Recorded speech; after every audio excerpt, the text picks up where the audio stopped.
पाकिस्तान तरीके इंसाफ का सियासी मुस्तकबिल, आइनी अदालत और पाकिस्तान के चीफ जस्टिस याहिया आफरीदी साहब, जो रेडियो पिशावर पे जो केस था उसको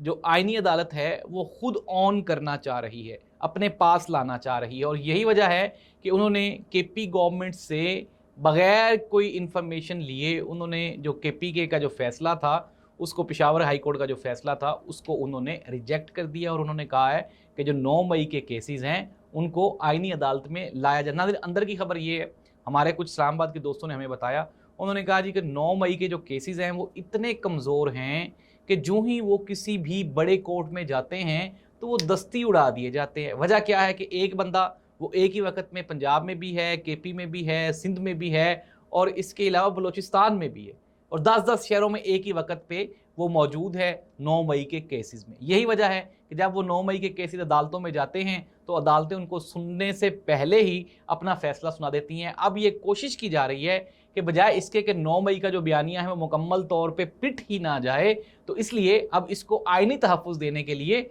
आइनी अदालतों में ले आया जाए। और यही वजह है कि जस्टिस अमीनुद्दीन साहब जो हैं, जो कि हमारी आइनी अदालत के पहले मुंतखब चीफ जस्टिस हैं, तो उन्होंने आज एक फुल कोर्ट सेशन का एहतमाम भी किया और ये फैसला किया गया है कि आने वाले दिनों में जो मुश्किल केसेस है उसको आइनी अदालत ही सुनेंगे।